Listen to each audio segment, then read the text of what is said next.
Suasananya menurutku hikmat banget karena Aurel itu nggak pernah dia susah percaya sama dokter, jadi dia kelahiran pasti nyarinya dokter Ivan jadi dia harus dokter Ivan ya gitu, jadi dia harus selalu cari dokter Ivan dari Amina sampai adiknya sekarang.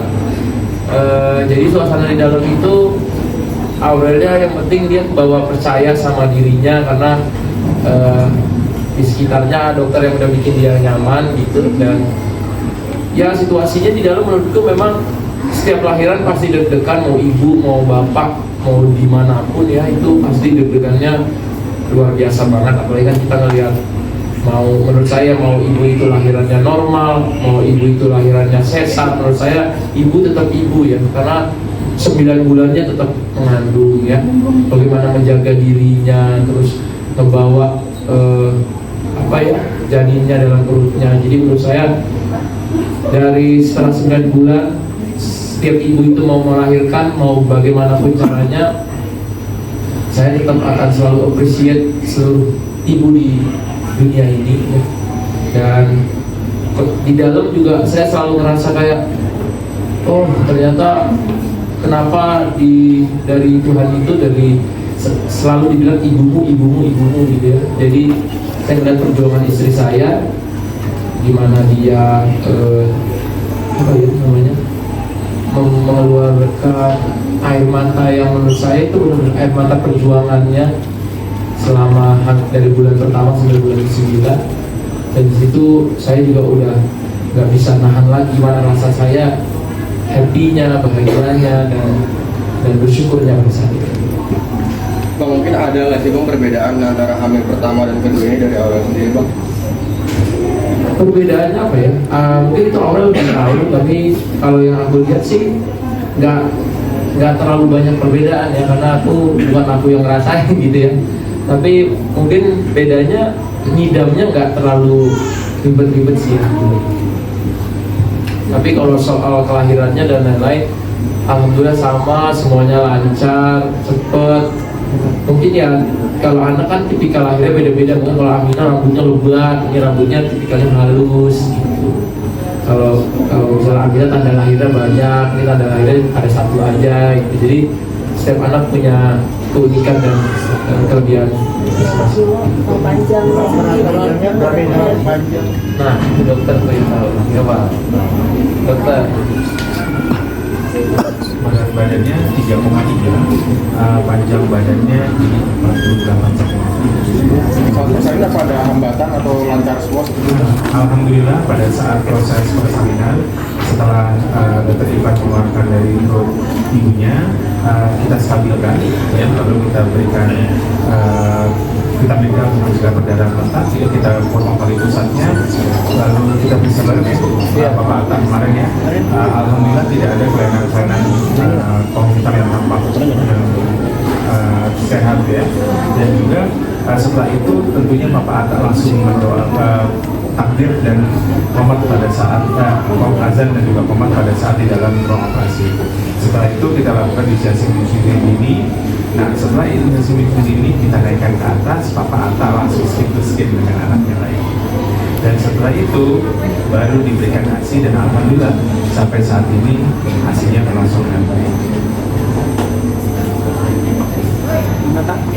Nah, kalau ini proses persalinannya, datanya sama yang melahirkan, membantu mana istri saya. Ya, pertama-tama selamat dulu untuk Bapak Atta. Terima kasih. Keluarga besar. Jadi selama kehamilan saya pertama-tama terima kasih juga diberikan kepercayaan untuk merawat. Dan saya rasa selama 9 bulan terakhir satu kali itu mendampingi bulan-bulan yang sekarang itu sampai hari ini juga nggak juga. Jadi ini saya sangat pribadi dari pertama kali kehamilan dulu dan juga sekarang sangat appreciate bahwa yang namanya suami, yang namanya ayah, yang ini akan sangat supportif. Dan selama proses kehamilan, alhamdulillah bisa lancar aja semuanya. Dan kita udah ngobrol banyak persiapan untuk melahirkan, karena memang kita seperti ngobrol ya, mulai normal segala macam, tapi karena kelihatannya memang bayinya cukup ya, tidak dari juga bekas sesar, jadi kita diskusi untuk melahirkan secara sesar. Jadi persalinan secara sesar juga sangat lancar sekali, karena ekspektasi dan juga apa yang sudah diceritakan sebelum operasi itu sudah banyak tanya lebar diskusikan dengan dokter anestesi juga. Jadi kita selama suntikan biusan awalnya nyaman sekali, katanya mau lebih agak tenang, jadi mau agak relax gitu ya selama kelahiran. Dan obat-obat yang diberikan juga alhamdulillah selama 3 hari ini gak banyak banget. Dan ini kita memang menggunakan metode erak sih, yang kita bahwa pasien sesar pun bisa recovery lebih cepat. Dan sampai pagi ini juga kayaknya mobilisasinya bagus, sangat gampang untuk menyusui. Jadi memang itu kita harapkan untuk tubuh yang melahirkan, yang tentunya kalau bisa air normal. Tapi kalau tidak bisa, kebetulan seperti sesar ini recovery sangat baik. Jadi alhamdulillah orang dalam kondisi yang sangat sehat. Lama mungkin namanya belum di-spill nih, kenapa alasannya? Iya, namanya kita udah sepakat nanti tanggal 14 baru kita kasih tahu. Selain memang kita mematangkan dulu, tapi pilihannya udah mendekati.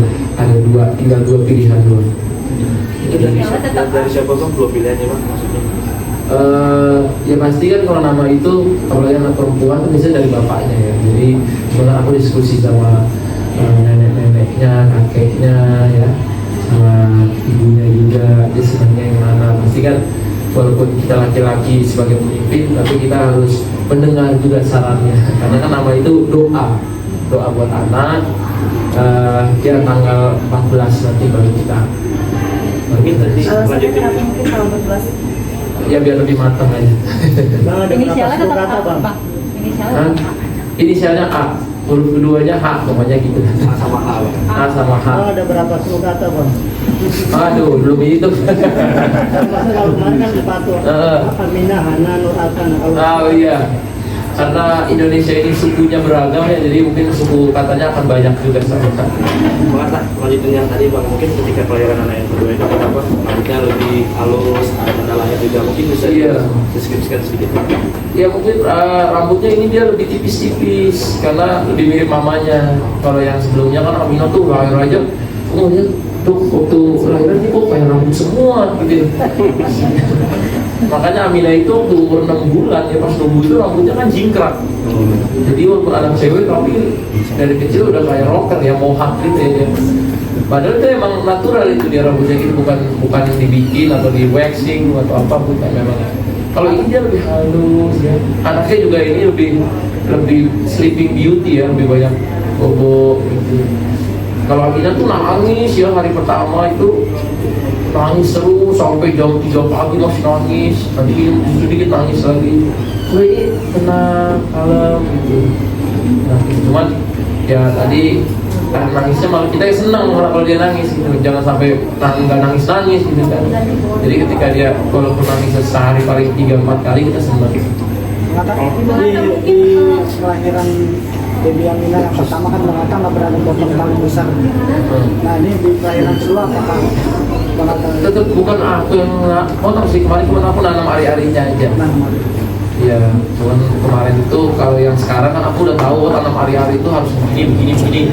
Kalau waktu kemarin itu kan anak pertama aku lupa, kan terakhir punya adik itu 5 tahun 6 tahun yang lalu ya. Lupa gitu harus ngumpulin, aku taruh di kulkas kan jadinya. Waktu itu timku yang naruh di kulkasnya, sangkanya nanti bapaknya bakal ingat, lupa nih ada daging pada, oh bukan daging itu hari-hari katanya. Jadi saya salah, makanya kemarin pas habis lahiran langsung panggil ustadz semua, doa di tempat hari-harinya, dikuburin langsung saya bawa lari langsung ke rumah gitu. Kan namanya kan belajar ya dari pengalaman. Aku dia dikubur tahu di mana, ternyata kan itu harus penting gitu loh dikuburin. Baik, seperti apa sih? Aminah memang dari sebelum Adinda lahir dia udah mulai apa ya, touchy anaknya, jadi udah mulai sering nangis. Terus kalau nempel sama papanya nempel banget, sekarang benar-benar meluk gitu. Biasanya nggak segininya gitu. Aktifnya lebih aktif, jadi kayak lebih pengen cari perhatiannya lebih papa aku gini gitu. Kayaknya itu normal gitu ya, karena aku kan dulu punya adik juga banyak ya. Jadi pasti anak-anak itu pengen, oh aku tetap jangan semuanya lihat adiknya gitu mungkin ya. Jadi kadang-kadang mama yang dia tidurin adiknya, aku tidurin adiknya gitu, karena emang dia lagi taci-tacinya gitu. Jadi lihat apa nangis. Nanti